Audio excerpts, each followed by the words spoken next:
이슈 털어주는 남자 김종배입니다.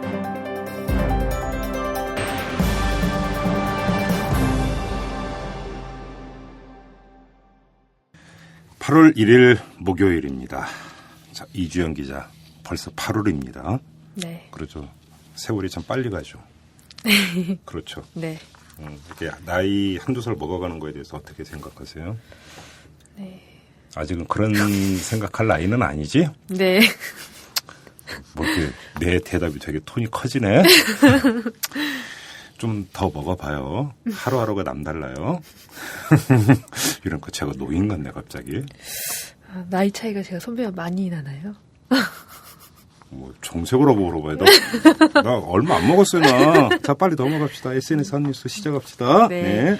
이명박 정부의 4대강 사업이 알고 보니 대운하 사업이었다는 비밀 문서가 공개돼 파문이 일고 있습니다. 그러게요. 예. 국민의 반대로 대운하 사업을 추진하지 않겠다고 했던 이명박 전 대통령의 약속이 거짓말로 드러난 것인데요. 어제 이탈남에서 이 문제를 집중 다루기도 했죠. 네네. 이와 관련해 트위터에서는 4대강 사업은 마치 양파 같다. 여러 차례 까도 비리가 계속 드러난다는 등의 비판이 쏟아졌습니다. 유종일 KDI 국제정책대학원 교수는 이놈의 대한민국 정부는 맨날 국민을 상대로 사기나 치고 있다고 힐난했습니다. 세게 말씀하셨네. 네. 예. 박근혜 정부가 이전 대통령을 포함한 4대강 사업 비리 관련자 수사 및 처벌을 적극 추진해야 한다는 요구도 거셌습니다. 네. 한 트위터 이용자는 검찰은 이전 대통령 등 4대강 사업 관련자들을 직권남용죄, 업무상 배임죄로 구속하고 국가는 이들에게 거액의 손해배상 청구 소송을 제기해야 한다고 주장했습니다. 네. 또 다른 이용자는 비리와 녹조 현상으로 얼룩진 4대강 사업으로 국토를 유린하고 국민 혈세를 낭비하고 언론의 자유를 침해하고 민주주의를 후퇴시킨 이전 대통령은 지금이라도 책임져야 한다고 강조했습니다. 네. 별로 귀담아 듣지 않을 것 같아요. 네. 본인은. 네. 다음 뉴스는요. 민주당이 국가정보원 대선 개입 국정조사 파행에 반발해 장외투쟁을 본격화하겠다고 밝혔습니다. 네. 민주당은 오늘부터 서울광장에 국민운동본부를 설치하고 현장 의원총회를 개최하기로 했는데요. 네. 트위터에서는 민주당의 결단을 환영하는 의견이 많았습니다. 특히 야권 지지자들을 중심으로 이게 바로 민주당이 원하는 거였다는 말이 이어졌는데요. 네. 한 트위터 이용자는 늦은 감이 있지만 민주당 장외투쟁 선언을 환영한다. 새누리당과는 애초 대화가 불가능했다고 본다. 이번 장외투쟁이 국정원 사건의 뿌리를 뽑는 계기가 되었으면 한다는 기대를 전했습니다. 네. 국정원 사건을 심판하는 건 오직 현장 촛불 집회뿐이다. 모두가 한마음 한뜻으로 광장으로 모여야 한다며 민주당 장외투쟁을 시민들이 적극 지지해줘야 한다고 촉구하는 이용자들도 있었습니다. 네. 반면 장외투쟁이 선언만으로 끝나선 안 된다는 우려도 나왔는데요. 한 유명 트위터리어는 박근혜 대통령은 한나라당 의원 시절 사립학교법 개정에 반대하며 소속 의원 121명을 총동원해 장외에서 6개월간 싸웠다. 네. 민주당도 국정원 사건을 두고 그 이상의 결의를 보여야 진정성을 인정받고 효과도 있을 것이라고 전했습니다. 이런 말이 나오는 배경을 저는 충분히 이해를 하겠어요. 뭐 18대 국회 때 민주당이 몇 번 장애로 네. 나간 적이 있었어요. 네. 단 한 번도 성과를 거두면서 이런 표현이 적합할까요? 개선한 적은 제가 본 기억이 없고 네. 이런저런 이유를 대면서 스스로 철군한 기억만 제가 있기 때문에 아마도 이런 트윗을 날리신 분들은 아마 그런 잔영 때문에 날리신 것 같아요. 자, 마지막 소식은요. 네, 가수 이효리 씨가 연인 이상순 씨와 예식 없이 결혼한다고 밝혀 화제입니다. 네. 이효리 씨는 어제 자신의 트위터를 통해 우리는 처음부터 화려한 결혼식 자체를 계획한 적이 없고 양가 부모님과 형제들만 모인 자리에서 같이 식사 한 끼 하며 상견례 겸 결혼을 할 예정이라고 밝혔는데요. 네. 이를 두고 트위터에서는 그의 결혼 방식을 응원하는 목소리가 이어졌습니다. 네. 한인섭 서울대 교수는 화려한 예식 없는 결혼식 선언 볼수록 새롭고 멋있네요라고 극찬했습니다. 네. 한 유명 트위터리어는 그동안엔 이효리가 좀 멋진 척한다고만 느꼈는데 결혼 예식을 안 하겠다는 선언을 하는 것을 보고 진짜 멋진 여자로 인정하기로 했다고 말했습니다. 네. 더 나아가 트위터 이용자들은 이효리 결혼을 계기로 예식 없는 결혼식이 많아졌으면 좋겠다는 기대감을 나타냈는데요. 네. 반면 그런 결혼은 이효리만 가능하다는 비판적 시각도 있었습니다. 한 트위터 이용자는 식 없는 결혼식을 당사자들이 온전히 결정할 수 있었던 건 두 사람이 부모 세대와 분리가 잘 돼 있거나 또는 부모의 생계를 책임지는 막강한 영향력이 있었기에 가능한 것이 아닐까 싶다라고 조심스럽게 전했습니다. 예. 즉 양가 부모의 입김이 센 한국 결혼의 특성상 식없는 결혼처럼 부모가 원하는 방식으로 진행하긴 힘들다는 지적입니다. 이 지적의 맥락을 저는 충분히 이해를 하겠는데 그나저나 우리 이효리 씨가 결국 가시는군요. 네? 네. 결국 이렇게 가시는군요. 아, 팬이셨나 봐요. 아유, 팬을 넘어서 제 로망이었죠. 그런데 결혼식 없는 것도 좋은데 저는 다른 거 다 관두고 네. 그 혼수 타령 좀 이제 좀 그만했으면 좋겠어요. 제가 그 종종 뉴스에 그런 거 나오죠. 네. 뭐 부인이 해온 혼수 갖고 이 타박하는 남편 네. 내지 시부모들 뭐 그래서 이혼까지 갔다 이런 뉴스가 종종 나오는데 제 개인적으로는 가장 찌질하게 보는 경우가 이제 그런 경우거든요. 우리 이주연 기자도 좀 이따 이제 결혼하죠? 네, 언젠가는 하겠죠. 그 혼수 네. 확실하게 하세요. 제가 볼 때는 왜 지금 이 시기에도 이렇게 혼수 타령을 하는지 저는 잘 이해를 못해요. 그렇죠? 네. 근데 잘 되나 봅시다. 맨 마지막 트위터 이용자가 소개해준 말 바로 그건데 네. 본인들은 정말 그 간략하게 하고 싶은데 네. 이 집안 때문에 그렇죠. 저도 식을 안 하고 싶은데 이제 저희 어머니는 그동안 냈던 축의금의 본전을 뽑아야 한다고요. 바로 그게 문제라. 바로 그게. 내 자식 결혼시킨 다음에 이제 딱 적잖아요. 네. 암흑이 얼마. 네. 그걸 다 떠들어보면서 옛날에 내가 냈던 네. 뭐 비교하는 어르신들 그렇죠. 상당히 많이 계세요. 네. 참 그게 걸림돌입니다. 알겠습니다. 수고하셨어요. 감사합니다. 네. 재벌과 모피아의 함정에서 탈출하라. 종횡무진 한국경제. 재벌 개혁에 앞장서온 김상조 교수. 그가 한국경제에 던지는 8가지 질문. 우리가 몰랐던 한국경제의 진실을 파헤칩니다. 더 이상 경제 권력자들의 눈속임에 속지 마세요. 종횡무진 한국경제. 오마이뉴스가 만드는 책 오마이북.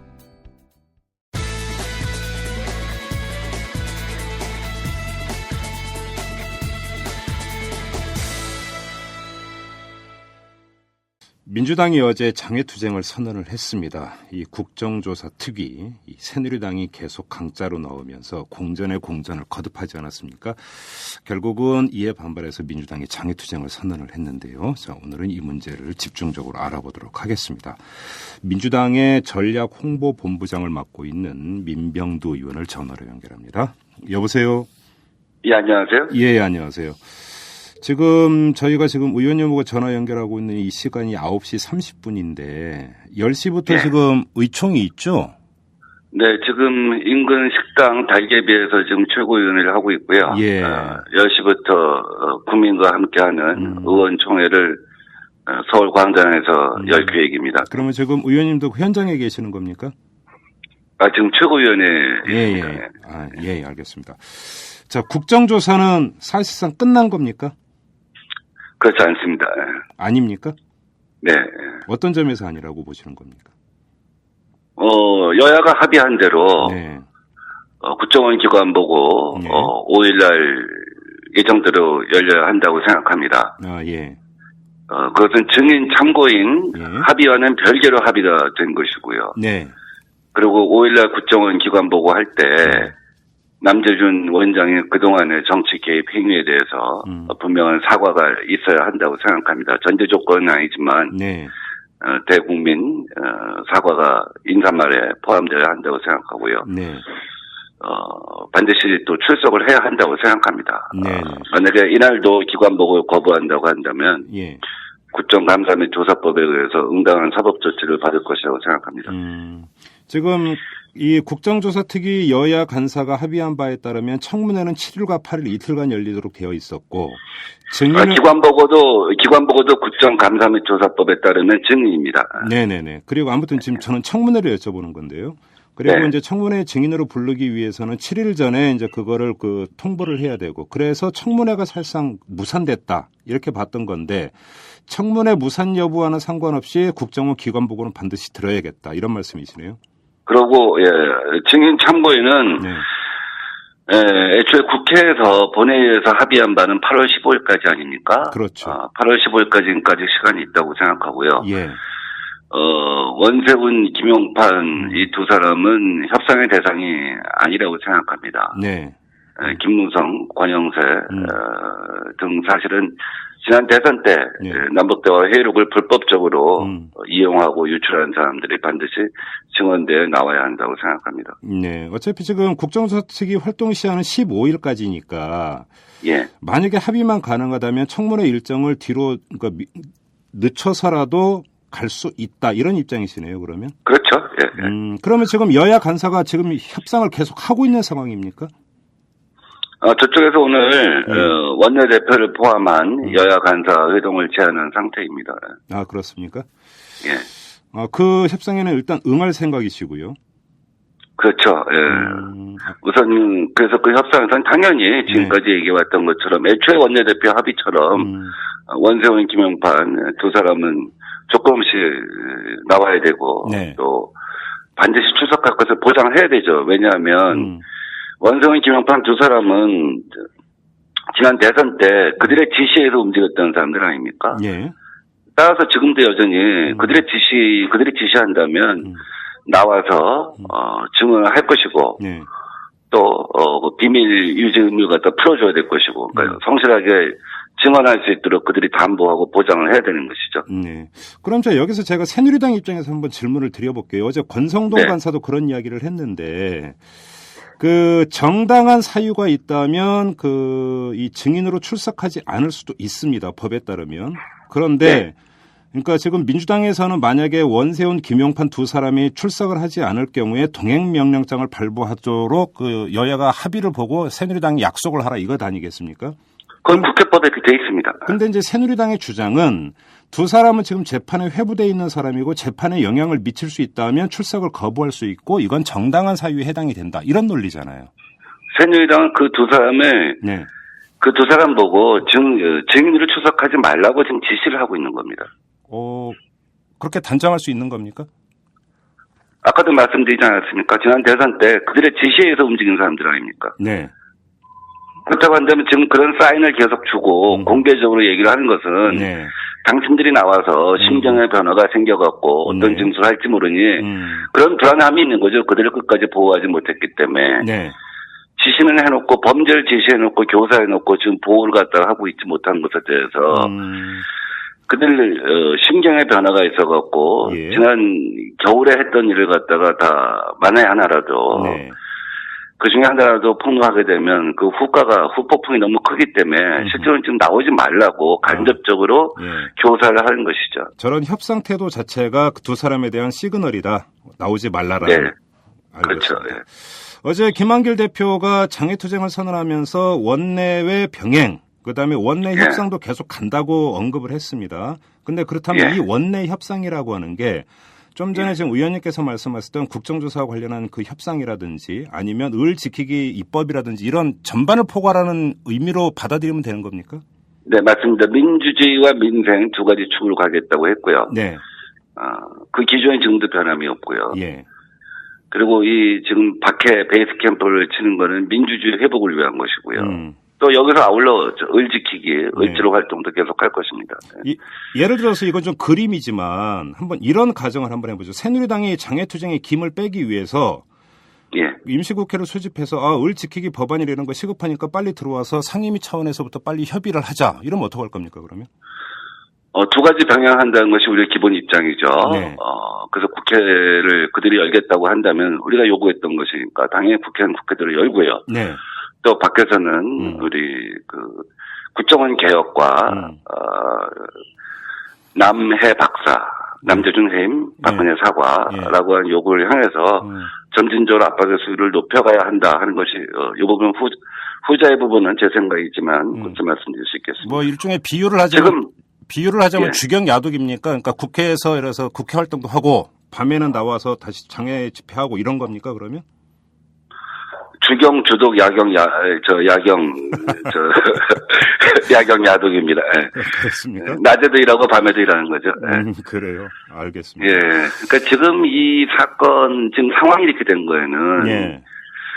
심각한 국정농단 세력이 있다고 보는 겁니다. 네. 우리 전두환 정권 시절에 네. 3허라고 있지 않았습니까? 삼허씨, 허문도, 허화평 뭐 이런 사람들이 삼수, 당정청에서 국정을 농단했다 하는 얘기가 있는데 지금이 똑같은 형국인 것 같아요. 사실은 저희가 알고 있기로는 박근혜 대통령이 국정원 국정조사를 하면서 국정원 개혁으로 이 사건의 어떤 결말을 짓고 싶어하는 것이 있었는데 지금 당정청에, 그러니까 당에는 윤상현, 정에는 그 정보기관이죠. 남재준, 그다음에 청와대에는 이정현, 이 세 명이 지금 국정을 농단하는 근본적인 어떤 그 트라이앵글을 형성을 해서 정치를 갖다 무위로 돌리고 좀 민생을 어렵게 하는 것이 아닌가 하는 판단을 갖고 있습니다. 왜냐하면 애초에 국정조사 우리가 합의했을 때는 적어도 국기문란에 대해서는 여야가 잘못된 것이다. 그래서 진상조사를 하자 하는 전제가 있지 않았습니까? 물론 그쪽에서 격가지를 부칭했습니다. 뭐 방금이랄지. 그러나 근본적인 줄기가 국정농단, 국기문란이라고 하는 것은 전제가 돼 있었던 것이죠. 근데 국정조사 임하면서 태도가 정반대로 바뀌었죠. 국정조사를 농단하는 걸로 바뀌었죠. 다음에 우리가 여야 합의로 남북대화 회의록의 실종 유출 사건에 대해서 조사를 하자. 적어도 제1야당 대표가 그런 제안을 했으면 숙고하는 자세라도 보여야 되지 않겠습니까? 고민하는 자세라도 보여야 되는데 그 다음날 기다렸다는 듯이 검찰 고발로 갔죠. 이 배경에는 아까 말씀드린 이정현, 남재준, 윤상현이라고 하는 국정농단의 트라이앵글이 있다고 보는 것이죠. 그리고 여당에서 당대표가 제안을 했습니다만 그래서 우리가 상당한 정도 이미 합의가 되었습니다. 그런데 공식적인 당대표 회동이 성사되기 전에 무산된 것도 사실상 무산된 것도 연기라고 여당에서는 표현하고 있습니다만 거기도 역시 이 국정농단 세력에 음모가 있다고 보는 것이죠. 개입이 있다고 보는 것이죠. 지금 그 의원님께서 국정농단 세력을 언급을 하면서 이제 트라이앵글을 언급을 하셨는데 뭐 남재준 국정원장이나 이정현 홍보수석은 이해를 하겠어요. 근데 좀 윤상현 그 새누리당 원내 수석 부대표 이 양반에 대한 이제 보도가 여러 번 나오는데 이 양반이 진짜로 그렇게 힘이 셉니까? 그런 여러 가지 정황이 있고요. 그런 증거가 있고요. 또 그런 하소연을 듣고 있습니다. 여당 의원들로부터. 하소연? 어떤 하소연입니까? 저 친구가 지금 너무 많이 나가고 있다. 제어가 안 된다. 브레이크가 없다. 잘못하면 당이 큰일 나겠다. 하는 그 여권 의원들이 저희들한테 푸념, 하소연, 이런 것들을 하고 있습니다. 그러면 그 윤상현 의원의 힘의 원천은 어디에 있는 겁니까, 그러면? 아까 말했던 트라이앵글이죠. 그렇습니까? 혼자서는, 그러한 전행을 갖다가 할 수가 없는 것이고요. 배경에 그 현재 별 중에 별이라고 하는 남재준, 수석 중에 수석, 왕수석이라고 하는 이정현이 있기 때문에 그것이 가능하다 이렇게 보는 것이죠. 알겠습니다. 자, 어제 그 장외투쟁을 선언하면서 그 당내에 있었던 정치공작 진상규명 및 국정원 개혁 운동본부 이거를 민주주의 회복과 국정원 개혁 국민운동본부로 확대 개편을 했어요. 그리고 본부장은 김한길 대표가 직접 맡기로 했는데 자, 여기서 그 정치공작 진상규명이라고 하는 단어를 민주주의 회복으로 바꿨습니다. 어떤 차이가 있는 겁니까? 그러니까 김한길 대표는 이 국면을 이끌면서 지금까지 우리가 원내 투쟁을 병행하고 민생 살리기와 민주주의라고 하는 두 가지 축을 갖고 가야 한다. 그거는 이제 공당으로서 제1여당으로서 견제를 계속했죠. 그래서 그 산하에 사실은 국정원 정치공작 진상규명 국민운동본부를 둔 것이죠. 그래서 그것이 개별적으로 그 본부 차원에서 활동을 하고 또 때로는 밖에 있는 촛불과 유연하게 결합하는 차원을 갖다 얘기를 한 것이죠. 근데 이제 지금, 그 부분을 확대 개편해서 민주주의 회복이라는 걸 일단 목표로 전면에 걸었죠. 국정원 개혁. 그래서 당 대표가 직접 주관하고 총괄하고 그 산하에 이제 아까 언급하신 국정농단 정치공작 진상규명 본부는 여전히 두고 활동하는 거죠. 여기에 그 산하에. 원내대책본부도 있고 구조특위 본부도 있고 의살리기 본부도 있고 여러 가지 본부를 갖다 병행 배치하고요. 네. 이제 오늘부터 의원들이 시청 상황실에서 민주주의 회복과 또 의살리기 위한 어떤 그 활동을 계속 해나가고 대표는 매일 저녁 7시부터 8시 반까지 는 항상 그 고정적으로 이제 그 상주하시면서 시민사회랄지 당원들, 일반 국민들 갖다 항상 만날 거고요. 이번 토요일 날 5차 촛불 집회가 청계광장에서 있습니다. 예. 그 앞 시간에 오후 6시부터 7시까지를 민주당에다 아마 할애한 걸로 알고 있어요. 네네네. 그래서 첫 촛불 집회를 민주당이 그날 개최합니다. 그 제가 좀 질문을 드렸던 이유가 있는데요. 그 국조특위 여야 간사가 이제 공전을 거듭하다가 일요일인가요? 정상화 합의를 하면서 합의 내용 가운데 하나가 NLL 문제는 가급적 건드리지 않는다 이런 합의가 있었습니다. 그런데 이런 합의의 기초에서 본다면 국정조사 나아가서 진상규명의 범위는 이른바 댓글 공작 그다음에 그 배후 이런 걸로 국한이 되는 건데 민주주의 회복이라는 단어로 대체를 한 의미가 뭐냐고 제가 여쭤본 데에는 바로 그렇다면 NLL이라든지 이런 여러 가지 문제까지 확장을 해서 문제 제기를 하고 요구사항을 정리를 하겠다 이런 뜻이 담겨 있는 건지를 여쭤보는 겁니다. 그러니까 그건 특검에 포함되어 있지 않습니까? 민주당이 제출한 특검에 지난 대선 때의 국정원의 정치개혁은 여러 쪽에서 진행이 됐죠. 댓글이 하나고요. 그렇죠. 또 하나는 그 남북대화 정상회의록의 변형, 조작, 유출에 관련된 문제가 있고요. 그다음에 박재환 장관이 그 복지 논쟁을 한다든지 통계청에 통계 조작이 있다든지 그렇죠. 전 정부적으로 움직인 것이죠. 근데 뭐 드러나지는 않겠지만 여러 가지가 있었겠죠. 뭐 도청이랄지 뭐 여러 가지가 있었을 것이라고 봅니다만 그래서 현재 국정조사에서 조사에 한계가 있기 때문에 일단은 우리가 댓글 문제 무슨 현재 많은 증거가 드러나 있고 검찰 조사에서 확보된 것이 있기 때문에 이것은 국정조사에서 따져나가고 그렇다고 NLL 문제는 지적 안 하지는 않겠죠. 당연히 남재준 원장이 오면 그 문제 지적하지 않고 현재 남재준 원장한테 무엇을 질의하겠습니까? 그런데 결국 그것을 풀어나가는 거는 최종적으로 변형, 조작, 유출, 정치적 활용 이 문제를 갖다 해나가는 건 특검에 맡길 수밖에 없다 이렇게 보는 것이죠. 그래요. 자, 그러면 우리 애청자 여러분들의 이해를 돕기 위해서 제가 아주 단순하게 한번 질문을 드려보겠습니다. 이것이 만약에 관철되고 뭔가 여권에서 받아들여진다면 장외투쟁을 접겠다라고 한다면 그건 무엇입니까? 결국은 국정원 개혁이죠. 국정원 개혁이라 하면 국정원 개혁의 주체는 국회가 되는 것이고 또 당연히 국정원 개혁이 합의가 되고 그렇다고 한다면 그 남재준이 원죄가 있다는 것을 인정한 거 아니겠습니까? 남재준 해임으로 갈 것이고요. 남재준을 해임한다는 것은 결국 대통령의 사과가 같이 병행되어야 논리적으로 악의가 맞는 거 아니겠습니까? 지금은 우리가 국정조사라고 하는 부실을 살리기 위해서 협상할 지렛대가 없고 약한 위치에 있지만 결국 이 사건이 장기화되면 국정 운영의 부담은 정부 여당이 질 수밖에 없는 것이고 또 9월 정기국회에서 더 많은 과제는 더 많은 숙제는 더 많은 짐은 정부 여당이 지고 있기 때문에 이제 장기화되면 장기화될수록 추가 바뀐다 이렇게 생각하는 것이죠. 자, 그러면 국정원 개혁이라 하면 결국은 최종적으로는 국정원법 개정으로 귀착이 되는 문제 아니겠습니까? 네. 자, 그러면 그 보도에 따르면 여러 의원들이 국정원법 개정안을 발의했고 준비하고 있는 것으로 보도가 나오고 있는데 만약에 그렇다라고 한다면 민주당 차원에서 이것을 교통정리해서 하나의 단일안을 만드는 이런 작업도 착수를 한 겁니까? 지금 시점은 아니라고 보는 거죠.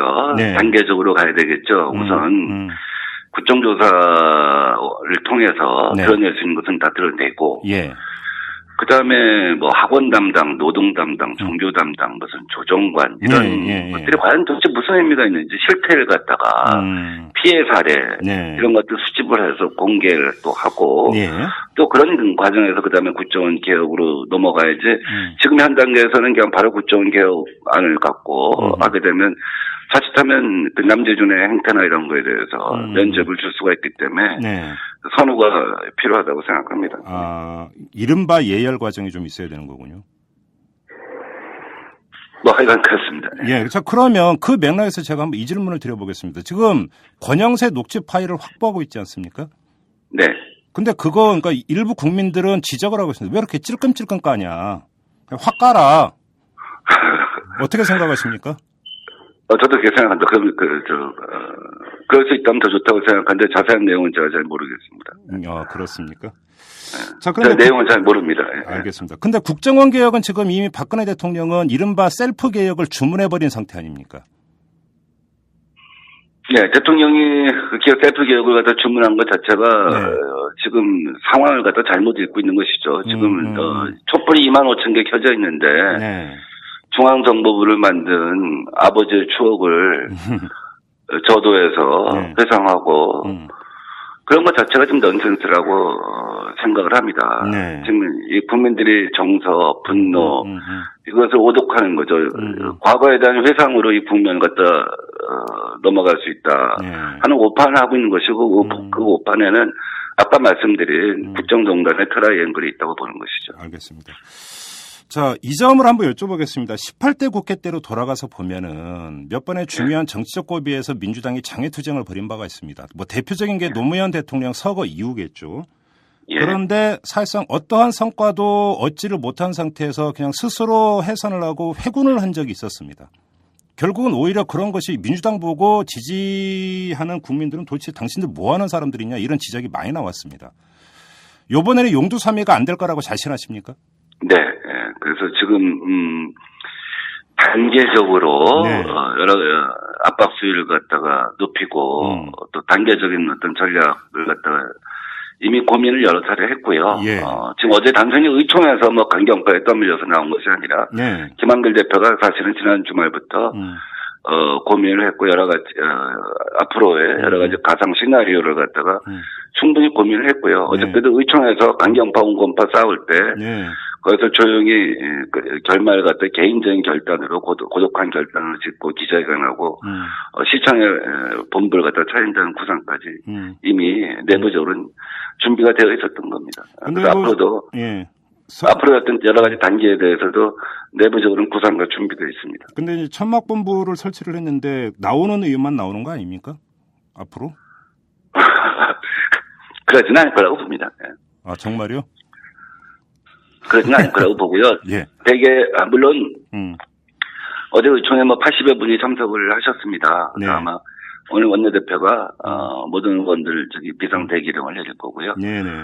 또 생각이 다른 의원들도 물론 있을 거라고 생각합니다. 예, 그러나 예. 지금은 전시 상황이기 때문에 그분들이 자제를 해야 한다고 생각하고요. 예. 위기 시에는 서로 힘을 모아줘야 하고요. 이른바 오발탄, 프렌들리 스트라이크를 갖다 오발탄을 갖다 쓰는 의원들에 대해서는 예. 국민들이 곱지 않은 시선을 바라볼 거고요. 네. 그 시선들이 나중에는 결국 굉장히 큰 부담으로 다가갈 것이라고 봅니다. 알겠습니다. 자, 여기까지 진행하겠습니다. 고맙습니다, 의원님. 네, 감사합니다. 네. 예, 예.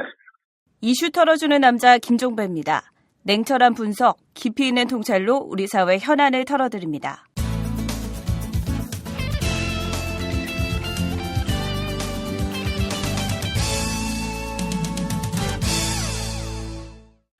네, 매주 목요일의 고정 코너입니다. 오창익의 인권 이야기 시간인데요. 자, 오창익 인권연대 사무국장 모셨습니다. 안녕하세요. 네, 안녕하세요. 네, 오늘 어떤 얘기로 풀어가 볼까요? 연일 또 뭐 주말마다 서울시청 앞에서 뭐 촛불 집회도 열리고 그러는데요. 오늘 집회 시위 얘기를 좀 해보려고 합니다. 예. 여기에도 집회 시위의 자유와 관련해서도 박정희의 그림자가 짙게 드리워져 있습니다. 그럼 지난주에 했던 폭처법에 이은 2탕이 되겠네요. 네. 군부는 아직 종식되지 않았는데요. 예.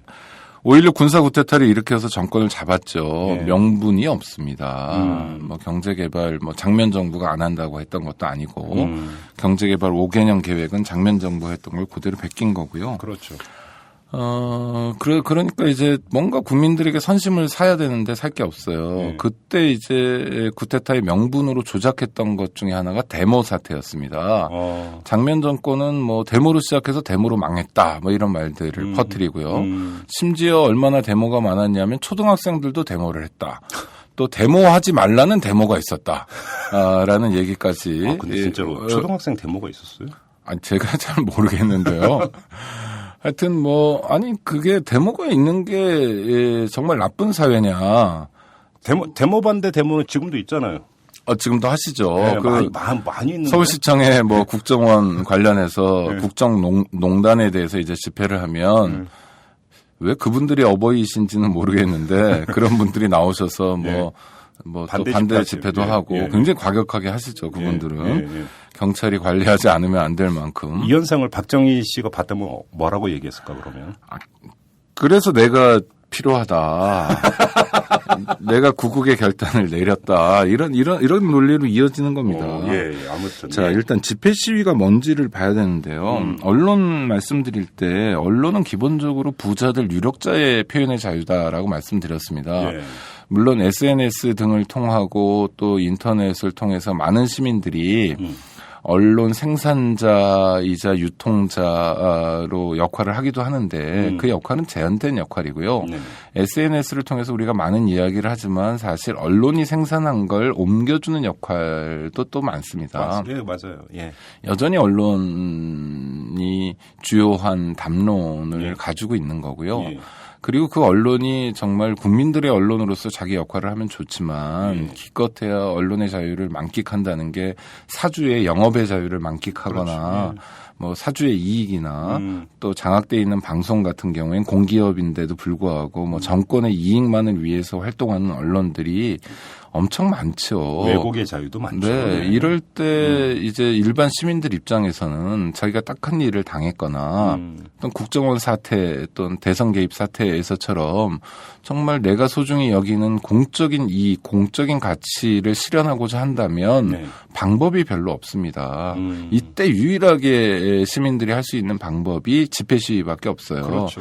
그래서 집회 시위라는 건 시민들에게는 숨통과 같은 일입니다. 무언가 억울한 일을 당했을 때 호소해야 되는데 물론 헌법에는 청원도 할 수 있습니다. 정부 부처에 진정을 제기할 수도 있어요.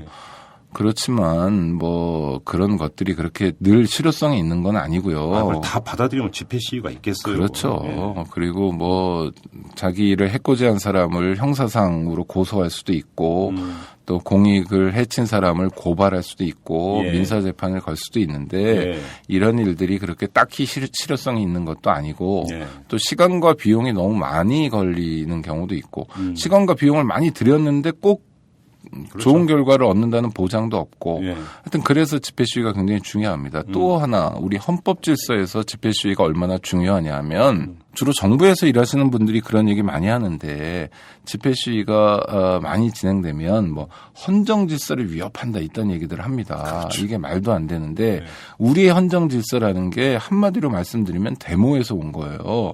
우리 헌법은 전문에 3.1 운동과 4.19 민주혁명을 명문으로 박아두고 있습니다. 맞습니다. 3.1 운동으로 만들어진 임시정부의 법통을 계승하고 그다음에 4월 혁명을 계승한다고 되어 있습니다. 3.1 운동과 4월 혁명이라는 게 데모 사태예요. 그렇죠. 당시 집권 세력의 입장에서 봤을 때 3.1 운동이나 4월 혁명은 불순 세력이 충동해가지고 어리석은 백성이 뭐 길거리에 나선 사태, 불법 시위 사태 정도로 여겨질 수 있지만 실제로 뭐 프랑스 대혁명 이후에 군대 시민 혁명 과정을 겪거나 민주주의라는 거, 헌법 질서라는 게 다 데모가 만든 겁니다. 그렇죠. 시민들의 저항이 그 위에 우리가 지금 살고 있는 민주공화국 체제가 마련된 거예요. 그리고 그러니까 시작부터 민주주의의 시원, 근본의 데모가 있었다는 것, 집회 시위가 있었다는 것이고 또 하나 민주주의를 실질화하기 위해서도 데모가 굉장히 기묘한 역할을 합니다. 왜냐하면 이제 대의제 민주주의라는 게 기본적으로 다수결이잖아요. 51대 48이에요. 48에 속한 사람은 멘붕에 시달리고 굉장히 그 박탈감을 느껴야 됩니다. 세상에 어떻게 이럴 수 있느냐. 그럼 48은 우리 48%에 해당되는 사람은 우리 국민이 아니냐. 그렇지 않다는 거죠. 소수의 비록 자기가 소수에 속하지만 또는 간발의 차이로 뭐 정치적 목적을 달성하지 못했지만 그분들의 목소리도 소중합니다. 소수자의 목소리를 담아내는 거의 유일한 틀이 집회와 시위입니다. 예. 거듭 말씀드리지만 집회와 시위는 그래서 민주주의의 숨통 같은 거고 국민들의 표현의 자유를 달성할 수 있는 겁니다. 그런데 지금의 집시법은 집회와 시위를 억누르고 있다. 그렇죠. 이런 말씀이시죠? 네, 이 집시법은 언제 만들어졌냐면 이것도 박정희의 비대위 기구인 국가재건 최고회의에서 만든 겁니다. 아, 그때 만들었어요, 이것도? 네. 어. 그러니까 의원님들 법률 중에요. 국회의원님들께 말씀드리는 법률 중에 이 전두환의 국가보위 대책위원회 입법회의, 국가보위 입법회의에서 만든 법률, 그다음에 박정희의 최고회의에서 만든 법률, 이 비대위 기구에서 만든 헌법을 정지시키고 만든 법률들에 대해서는 한번 좀 솎아볼 필요가 있습니다. 62년 12월 31일 날 법을 제정하고요. 그 다음 날인 1월 1일, 63년 1월 1일부터 이제 공포 시행했습니다. 이것도 뭐 완전히 졸속이었죠. 그러니까 뭐 하루 차이로 그냥 법률이 진행되니까요. 우리 헌법은 21조인데 모든 국민들이 집회와 시위의 자유를 가진다고 규정해 놓고요. 1항입니다. 2항에는 특별한 조문을 뒀어요. 집회와 시위는 허가제로 운영하지 아니한다. 집회와 시위는 허가하는 게 아니라 그냥 누구든지 마음대로 해라. 이를테면 신고는 할 수 있다라는 거예요. 그런데 집시법은 말로는 신고 절차를 정해놨는데 실제로는 허가 절차입니다. 맞아요. 예. 집시법을 보면요. 아, 이거는 집회를 하지 말라는 법이구나 라고 느낄 수 있는데요. 일단 집회를 하려면 어디 찾아가야 됩니까? 경찰서에 찾아가야죠. 경찰서에 찾아가야 됩니다. 네. 경찰서에 찾아가서 허가를 받으라는 거예요. 아주 간단합니다. 그러니까 허가제로 운영하면 안 된다라는 게 헌법의 명문 규정인데 실제로 하위 법령에서는 허가제로 운영하고 있습니다. 전 세계에요. 집회와 시위에 관한 법률을 가지고 있는 나라는 딱 두 개밖에 없습니다. 하나는 대한민국이고요. 또 하나는 독일입니다. 근데 독일은 뭐 좀 짜임이 있는 나라인 것 같은데 왜 그러냐 이렇게 의문이 드실 수 있는데 독일은 나치가 있었잖아요. 그러니까 반나치 관련 법입니다. 아, 네오나치가 활개치는 걸 막기 위해서? 그들의 집회나 시위를 막는 법이죠. 일반적인 집회 시위법은 아닙니다. 그러니까 실제로 헌법에서 보장하는 집회와 시위의 자유를 하위법에서 제한하는 집회나 시위에 관한 법률을 가지고 있는 나라는 전 세계에 한국밖에 없습니다. 아예 그런 법이 없어요, 다른 나라에? 다른 나라는 어떻게 하느냐? 어디 가볼까요? 가까운 일본에 가보면 조례로 합니다. 지방자치정부의 조례로 하는데요. 이를테면 도쿄에서 뭐 국회의사당 앞에서 집회를 한다. 그러면은 관련 법률은 없고요. 법령 중에 저 밑에 조례, 동경도 조례에 적용을 받습니다. 조례는 왜 만들어놨냐? 이를테면 국회의사당 앞에서 집회를 하는데 평화헌법을 수호하자는 집회와 아베나 이 일당들처럼 뭐 헌법을 깨서 군대를 갖고 군대가 적극적으로 뭐 역할을 하자는 쪽이 경합하는 집회가 한 군데서 벌어지면 충돌이 일어날 가능성이 있죠. 그렇죠. 안 일어날 수도 있지만 그러니까 이런 경우에는 질서를 좀 잡아야 될 필요도 있습니다. 국가적인 목적이. 그렇죠. 그러니까 신고는 받는 거예요. 그런데 법률이 아니기 때문에 처벌 조항이 없습니다. 과태료 정도 부과하는 차이가 거고 있군요. 굉장히 다르죠. 그러니까 미국도 마찬가지인데요. 다른 모든 나라는 집회와 시위에 대한 법률이 없고 다만 집회나 시위를 할 때 불법 행위가 있으면 그거는 형법에서 처벌할 수 있잖아요. 사람을 때린다, 폭행의 죄, 상처를 입혔다, 상해죄, 뭐 재물을 손괴했다, 재물 손괴죄 이런 거로 적용하지 집회 시위 자체를 규율하는 법률은 없다는 거 우리나라만 가지고 있다는 겁니다. 그 얘기하니까 잠깐 여기서 끊고 제가 궁금한 게 하나 생겼는데 집회 시위를 옥죄는 요소 중에 하나가 도로교통법 위반 아닙니까? 그죠? 예를 들어서 차도를 점거를 한다든지 그러면 이거는 외국 같은 경우는 이때는 어떻게 됩니까? 그러니까 한국부터 말씀드리면 자 도로교통의 원활한 흐름을 방해하는 행위를 도로교통법에서 처벌합니다. 이를테면 도로에 앉거나 눕거나 서 있거나 하면 차가 못 다니잖아요. 이거는 어떻게 처벌하냐면 벌과금 20만 원 이하입니다. 경미해요, 사실. 그런데 한국에서는 이거를 악용해가지고요. 예. 형법에 보면 일반 교통방해죄라는 게 있습니다. 이걸 적용하는데요. 그건 또 뭐예요? 이건 징역 10년 이하로 굉장히 센데요. 벌금 20만 원하고 비교하면 엄청나게 세잖아요. 그건 뭔데요, 그게? 이 법률 조항은 어떻게 해서 만들어진 거냐면 교량 파괴, 예. 뭐 도로 파손 이런 겁니다. 그러니까 예. 자동차를 타고 달리고 있는데 저 앞에 다리인데 다리가 끊어져 있어요. 그러면 엄청난 일이잖아요. 그렇죠. 그리고 이거는 세게 처벌하는 아니, 겁니다. 교량 파괴는 거의 테러에 준하는 거 아닙니까? 그렇죠. 그러니까. 그걸 가지고 집회 시위 참석자들을 법률 적용을 하고 있어요. 진짜요? 아, 그럼요. 그러니까 2008년 촛불 집회 때, 촛불 집회에 단순 참가했다. 근데 그 촛불 집회가 불법 집회라는 거예요. 불법이라는 표지는 아주 간단합니다. 미신고 집회면 불법이라는 거예요. 그렇죠. 그럼 미신고 집회에 단순 참가한 사람은 처벌받는데 집시법에 따르면 50만 원 이하의 벌과금에 처합니다. 벌금 과료 구류에 처하는데 이런 경우에는 형사소송법 규정에 따라서 현행범 체포 대상이 아닙니다. 주거 부정이 아닌 한. 그러니까 일반 시민들이 단순히 집회 참석했다는 것만으로 체포 못해요. 근데 경찰이 실제로 하잖아요. 마구잡이 식으로. 뭐 고등학생, 심지어 2008년 촛불 때는 초등학생도 현행범 체포한 적이 있었습니다. 엉망진창이었는데요. 그래서 이제 저도 뭐 촛불 집회 때 연설할 기회가 있는데 그런 얘기를 좀 해달라 얘기했어요. 여러분은 절대로 법률상 현행범 체포 대상이 아니니까 위축될 필요 없고 경찰관이 당신 몸에 손을 대거나 체포하는 게 불법이다. 저항해도 되고 문제 삼을 수 있다. 그러니까 꼭 제 연설 때문은 아니겠지만 이제 경찰과 검찰이 보통 사람들은 아니기 때문에 일반 교통방해죄를 적용한 겁니다. 이럴 때 이제 피해 나갈 수 있는 방법이 또 있죠. 뭔데요? 인도에 있으면 돼요. 인도에 있으면 교통을 방해하지 않잖아요. 그렇죠. 아, 근데 우리 경찰은요, 정말 단수가 높아요. 왜요? 촛불 이후 1년이 지난 2009년 5월 달에 뭐 하이 페스티벌 방해 사건 뭐 이런 게 있었는데 그때 뭐 4월 30일에서 5월 2일까지 3일 동안 241명을 체포하는 등 난리 법석이었습니다. 그럴 때 서울경찰청장 주상용 씨라고 이 양반은 뭐 집에 갔는데 뭐라고 지시하냐 하면 또 기동본부장인 장전배 씨. 이 사람은 아직 집에 안 가고 뭐 제주경찰청장 또 전북경찰청장 지내서 지금 경찰청 보안국장인데요. 이런 사람들이 지시하는 게 직접 지시하는 게 무전을 통해서 지시하는 게 나중에 밝혀졌습니다. 자, 인도에 있는 사람은 어떻게 합니까? 라고 현장에서 질문을 해요, 무전으로. 그러면 공격적으로 뭐 카메라를 들이대. 그러면 이거 왜 카메라를 제 앞에 들이대세요? 하잖아. 그럼 체포야 이런 거예요. 공무집행 방해로 그렇죠. 잡아넣으라 이겁니까? 보는 족족 검거하라는 건데 체증하면 시비 걸 거야. 이거 뭐 하는 거예요? 그러면 검거해. 라는 지시를 그냥 말 그대로 지시를 합니다. 그러니까 경찰이 막무가내로 나설 때는 정말 시민들이 어쩔 수 없는데요. 하여튼 이런 게 이제 집시법의 맹점인데 우리나라는 집시법 말고도 집회 자유를 기본적으로 훼손하는 다른 나라에 없는 세 가지 기재가 있습니다. 하나는 집시법이 있고요. 또 하나는 전투경찰 제도가 있습니다.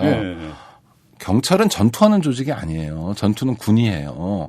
이게 왜 중요하냐면 군은 적군을 상대로 싸우기 때문에 뭐 예를 들어서 뭐 법률적 절차 이런 게 크게 중요하지 않을 수 있습니다. 그러나 경찰은 우리 국민들을 대상으로 하기 때문에 적법 절차 원리가 굉장히 중요해요. 국민을 상대로 전투하는 건 말이 안 되는 거죠. 그렇죠. 전투 경찰이 있는 나라도 전 세계에 한국밖에 없습니다. 아, 그래요? 네. 그게 두 번째 기재고요. 세 번째 기재는 하여튼 집회가 싫은 사람들이 그렇게 많아요. 기업하는 사람들, 정부에 있는 사람들, 뭐 현대자동차, 희망버스가 가더라도 뭐 무슨 나라가 망할 것처럼 이렇게 얘기하고 그다음 조중동 등 그 수구 언론들도 마찬가지입니다. 이런 게 수십 년 동안 반복되다 보니까 국민들도 다수가 국민들 다수는 집회와 시위의 자유가 정말 필요하고 기묘한 사람들인데도 불구하고 집회 시위에 대해서 좀 염증이랄까? 집회 시위는 불온한 것, 소모적인 것, 쓸데없는 것, 낭비, 국가 사회를 혼란으로 이끄는 것 이런 인식을 갖는 사람들이 많아요. 그러니까 전 세계에 없는 집회 시 법이 있죠. 그다음에 전투 경찰대가 있죠. 그리고 인식도 좋지 않습니다. 그러니까 한국에서 집회하는 건 정말 굉장히 어려운 일입니다. 그렇죠. 네. 집시법 말씀을 조금만 더 드리겠습니다. 일단 전 세계에 한국밖에 없다는 거 말씀드렸고요. 그다음에 집회 신고를 하면 금지할 수 있는 게 굉장히 많아요. 그렇죠. 뭐 이를테면 뭐 헌법재판소 결정에 의해서 해산된 정당의 목적을 달성하기 위한 집회 이런 조문이 있습니다.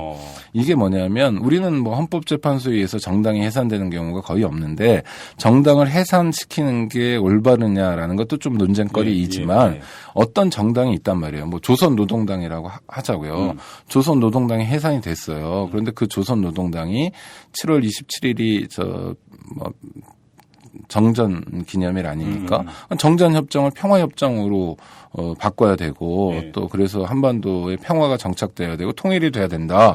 이런 정강 정책을 가지고 있었다고 치면 그런 주장을 하는 집회를 금지시킬 수 있는 근거가 되는 겁니다. 그러니까 굉장히 나쁘죠.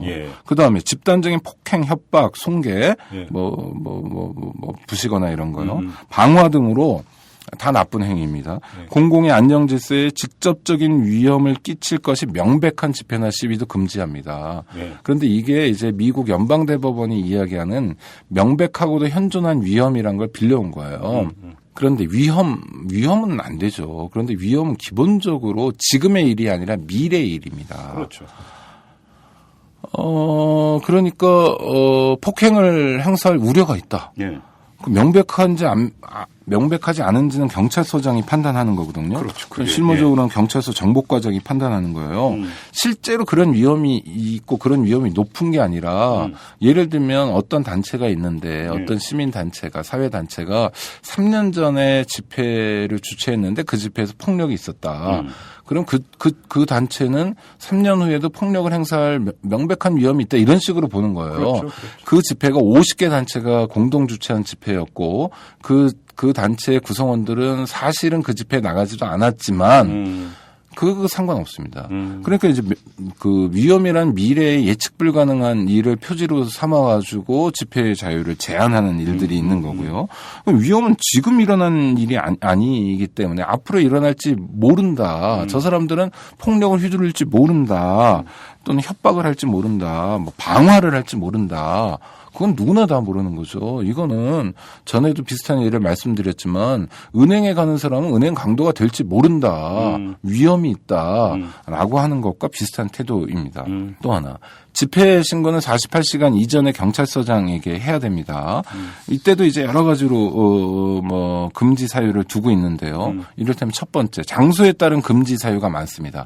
주거 지역이거나 주거 지역과 유사한 장소일 때 금지할 수 있습니다. 그러니까 서울에서 집회를 한다고 한번 생각해 보세요.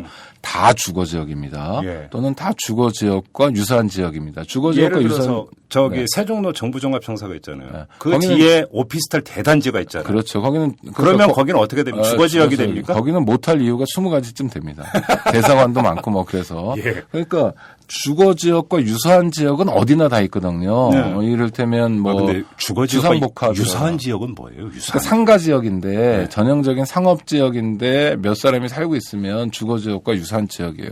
주거 지역 집회 금지할 수 있습니다. 두 번째 학교 주변 집회 금지할 수 있습니다. 학교 되게 많아요, 서울에. 그다음에 군사시설 주변이어도 집회 금지할 수 있습니다. 왜 금지하냐? 군사시설이나 군 작정 수행에 심각한 피해가 발생할 우려가 있다 이런 거예요. 말이야 뭐 심각한 우려 뚜렷한 이유라지만 이것도 역시 미래의 일을 가지고 기본권을 제한하는 겁니다. 자, 집회를 금지하면 이의 신청을 낼 수 있어요. 이건 잘못된 결정이다. 그럼 어디다 내느냐? 상급 경찰관서에 냅니다. 서울 종로경찰서에 집회 신고를 했는데 종로경찰서에서 금지 통보를 했어요.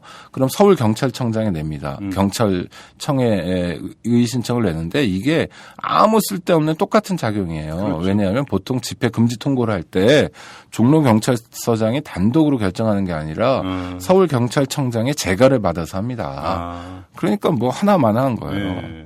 집회 금지되는 장소는 또 있는데요. 이를테면 국회의사당 앞, 네.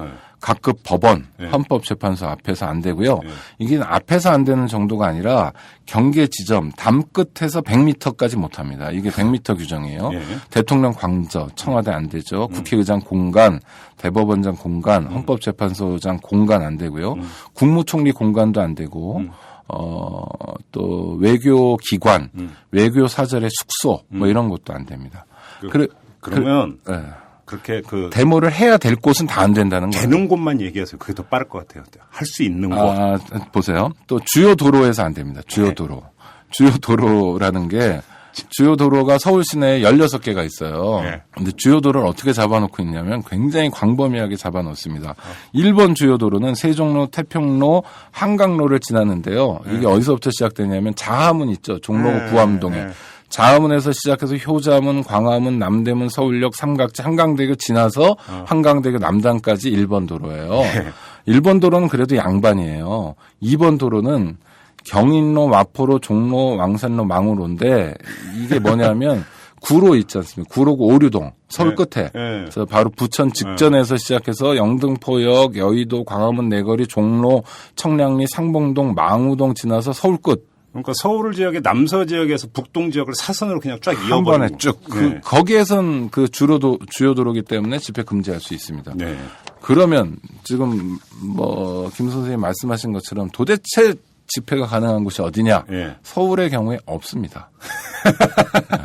남산에 올라와서 집회한다 할 수 있죠. 네. 남산은 뭐 남산... 국립공원인가 이래서 관리 주체가 명확히 있어요. 그래서 일종의 뭐 공공재산이긴 하지만 사유지 비슷한 곳입니다. 그러니까 서울시청 앞도 한강에서 똑같아요. 보트 띄워놓고 데모하면 어떻게 될까요? 집회하면.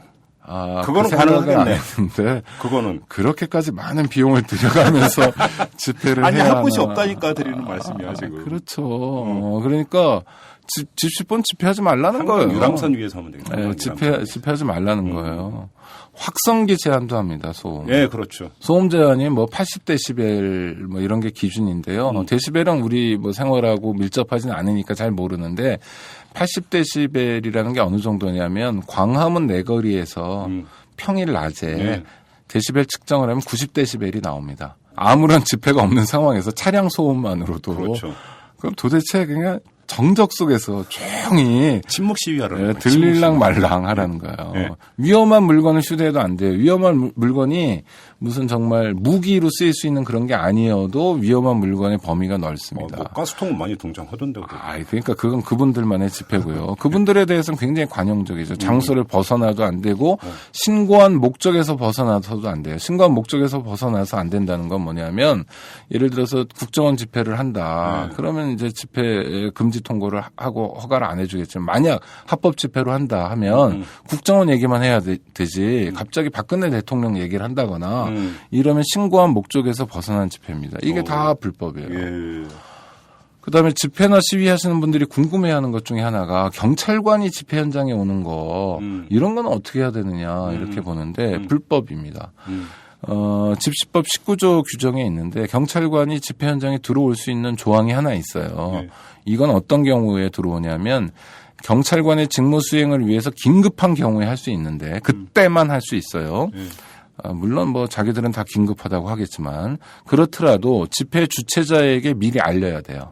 그리고 경찰관은 정복을 입고 출입할 수 있습니다. 그러니까 경찰관이 정복을 입고 집회 주최자에게 미리 알리고 긴급한 사유가 있을 때는 출입할 수 있지만 그거 외에는 다 불법입니다. 그러면 집회 현장을 이렇게 애워싸잖아요. 네. 경찰이 주로. 그러니까 집회 현장 밖이라는 거죠. 그건 밖이라는 주장입니까? 그런데 집회 현장에 가보시면요. 서울시청 광장에도 보면 집회 참석 인원 중에 상당수가 정보과 형사들이 계세요. 사복 입고 계시죠. 이건 원천적으로 불법입니다. 경찰은 뭐 집회를 도중에 해산할 수도 있고요. 그 뭐 해산 명령을 내리겠습니다. 1번, 2번, 3번. 네, 해산. 그런데 해산 명령을 내리면 해산해야 돼요. 근데 해산한다는 것과 해산에 응하지 않는다고 해서 체포하는 것은 별개입니다. 근데 경찰은 지금 다 체포를 해버리죠. 하여튼 집회와 시위와 관련해서 굉장히 과잉이 많아요. 왜냐하면 안 걸릴 게 없네. 네, 집회와 시위를 하면 정권 입장에서는 불리하다고 판단하기 때문입니다. 그렇죠. 뭐 대통령이 너무너무 훌륭해요. 우리 대통령 지지율 70% 뭐 80%로 가셔야죠. 이런 집회는 잘 안 열리니까. 왜냐면 그런 건 집회할 필요 없잖아요. 언론에서 매일 떠들고 있는데. 우리 시민들에게 필요한 집회는 대통령이 뭐 잘하든 못하든 간에 이런 면을 좀 신경 써야 된다. 왜 당신 측근들만 챙기는 정치를 하냐. 정말 어려운 시민들도 좀 살펴달라. 네. 이런 게 집회 시위를 하는 목적이잖아요. 그렇죠. 근데 그런 목적이 대통령 보기에는 불편하다는 거예요. 그러니까 온통 집회 못하게 하는 겁니다. 참, 그리고 참 전에 한번 논란이 된 게 1인 시위 있잖아요. 네. 1인 시위는 어떻게 됩니까? 그러니까 집회라는 거는 예. 집이잖아요. 집합집. 그렇죠. 그러니까 모일 집이죠. 모이는 예. 거니까 모이는 것의 최저 요건이 몇 명이냐. 이것도 사실 헌법학자들 간의 견해가 좀 다릅니다. 아, 그래요? 2명이냐, 2명이냐, 3명이냐 이거예요. 예, 예. 그러나 실무에서는 2명입니다. 그러니까 모든 집회 시위를 이렇게 못하게 하니까 시민단체에서 고안을 해낸 게 혼자서 데모하면 이거는 다수가 아니니까 모이지 않았으니까 집회가 아니죠. 집시법에 저촉을 못 받는다는 거예요. 그래서 지금 할 수 있습니다. 그런데 이것도 경찰이 못 살게 구는데 이를테면 1인 시위를 하고 있는 사람을 경찰은 고착한다고 그러는데 경찰 버스로 막아버려요. 막 그러니까 시위를 하는지 안 하는지 모르게 합니다. 주로 청와대 주변에 가면 경찰이 살뜰하게 보호해줘요. 밖에서 안 보여요.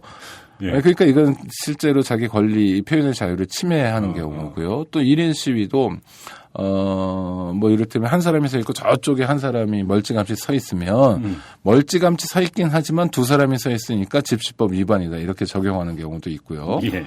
뭐 여러 가지로 하고 있습니다. 그러니까 실제로 우리 국가는 일반 시민들의 표현의 자유에 대해서 헌법이 보장하고 있음에도 불구하고 공화국이 거기서부터 시작했음에도 불구하고 전혀 원하지 않고 있고 아주 특별한 전 세계에 없는 법률로서 법률을 적용함으로써 집회 시위의 자유를 원천적으로 제한하고 있는데 이게 어디에서 나온 거냐? 박정희 시대에 나온 거고 그렇죠. 이 유산을 청산해야 된다는 겁니다. 박정희 유산이 박근혜만 있는 게 아니에요. 법률에 시퍼렇게 살아 있습니다. 그렇죠. 그런데 김대중 노무현 정부에서 왜 집시법을 없애지 않았냐라는 예. 정말 아쉬운 생각도 드는데 집권하면 생각이 좀 달라집니다.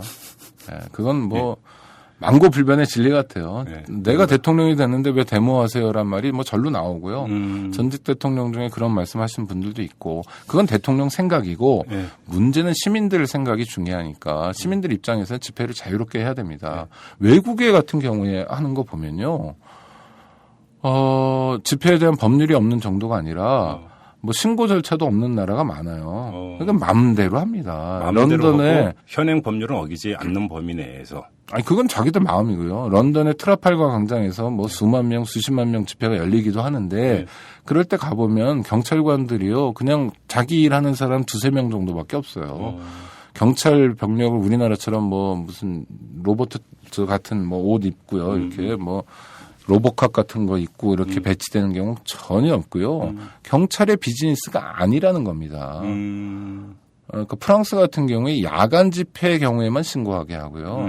백악관 앞에서도 집회 마음대로 합니다. 그렇죠? 신고 절차도 없고요. 그냥 마음대로 해요. 백악관 앞에서 금지된 건 딱 하나입니다.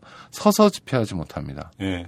왜냐하면 여기 총기 소지가 자유롭기 때문에 그래서 앉아서 왔다 갔다 그렇죠. 예, 서 있으면 백악관 예. 쪽으로 총을 쏠 수 있을지 모른다 해서 예, 예. 다니는 것만 해요. 그러니까 시위만 가능합니다. 그렇죠. 예. 그래서 그 백악관 앞에서 집회를 하면 경찰관이 서 있으면 나와서 서 있지 말고 걸어가세요 이러고 그것도 어르신들이나 노약자 같은 경우에 걸으면 힘드니까 그냥 여기 앉아 계세요. 뭐 이렇게 안내하는 역할을 경찰이 하는 거지 우리나라처럼 원천 봉쇄하고 집회 현장에 그 시민보다 경찰관이 더 많이 나오고 이런 일들은 없고 얼마나 더 나오냐면 집회에 1년 동안 10,000명이 참석했다 하면 경찰관이 얼마나 나오냐면 경찰청 통계에 의하면 14,000명이 나옵니다. 늘.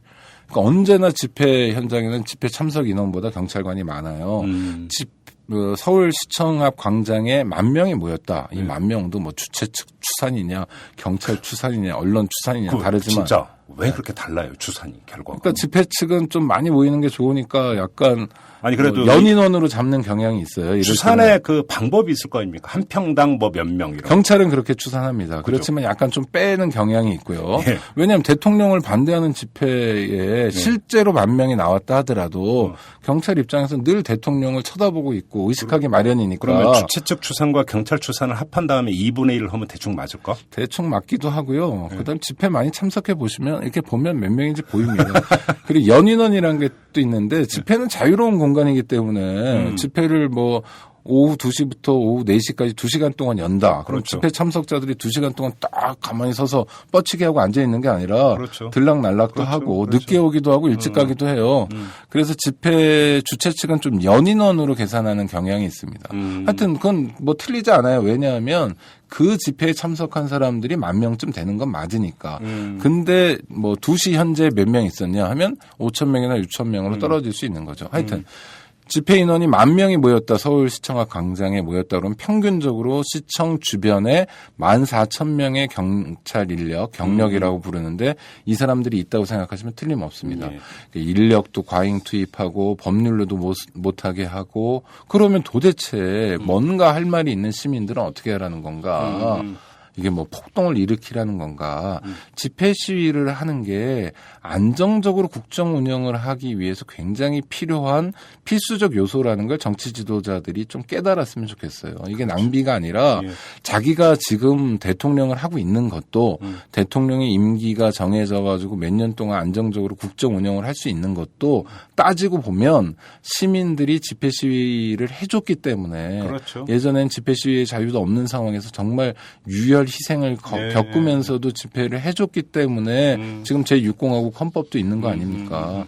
이런 생각을 좀 해줘야 되고 입법자들은 집시법 고쳐야 되고요. 집시법만이 아니라 박정희가 최고회의에서 만든 각종 악법들, 비대위 기구에서 만든 정통성도 없고 헌법에 근거하지도 않은 악법들, 전두환이 국가보위 입법회의에서 만든 악법들도 전부 좀 한번 정말 과거 청산 차원에서 순지를 해줬으면 하는 바람이 있습니다. 알겠습니다. 이 집시법 같은 법률이 독일은 아주 예외적인 경우인데 그걸 빼고 나면 지구상에 우리나라밖에 없다는 사실 이것도 좀 환기할 필요가 있고 일본 같은 경우는 그거를 법률이 아니라 조례로. 뭐 미국도 그렇고요. 그렇죠. 네. 이걸 좀 환기할 필요가 있을 것 같고요. 지난주와 마찬가지로 제가 평소 궁금했던 거 2가지만 또 짧게 여쭤보겠습니다. 그 대한문 앞에 그 쌍용차 분향소. 네. 자, 이걸 가지고 보수 언론이나 이런 데 있어서는 계속 공격을 했었습니다. 네. 그리고 경찰서에서 또 철거에 나서기도 했었고요. 근데 그때 나왔던 논리가 뭡니까?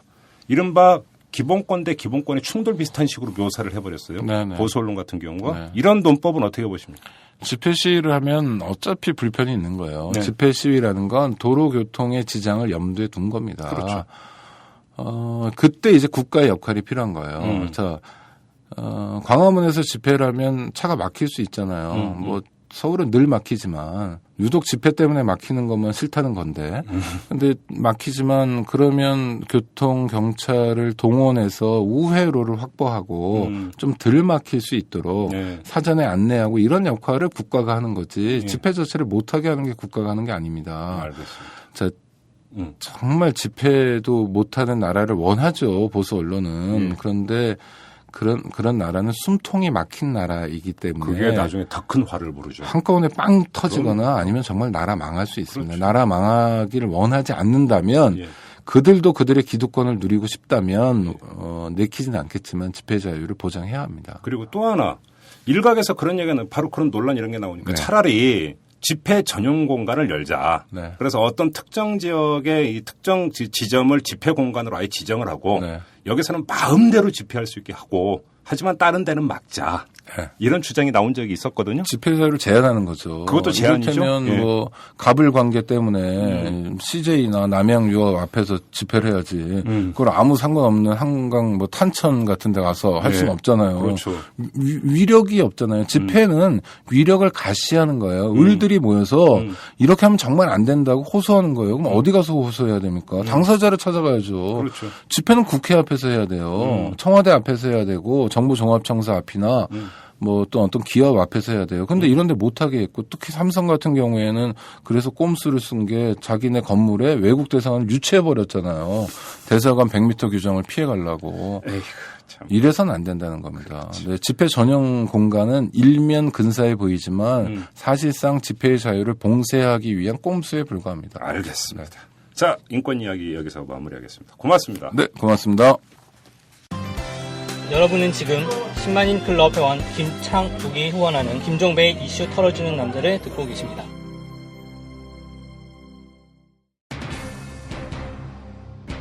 네, 앞서서 이주영 기자의 SNS 한뉴스 시간에도 말씀을 드렸고 민병도 의원과의 인터뷰에서도 말씀을 드렸는데 다시 한번 말씀드리겠습니다. 용두삼이란 말이 있죠. 태산명동의 서일필이라는 말도 있습니다. 민주당의 장애투쟁을 보면서 한편으로는 걱정이 되는 부분이 과거 민주당의 모습을 볼 때 용두삼이 태산명동의 서일필인 경우가 여러 번 있었기 때문입니다. 다른 거 다 관두고 이번에는 제발 그런 모습은 보이지 말기를 바라겠습니다. 자, 여기서 마무리하도록 하겠습니다. 지금까지 이탈남 김종배였습니다.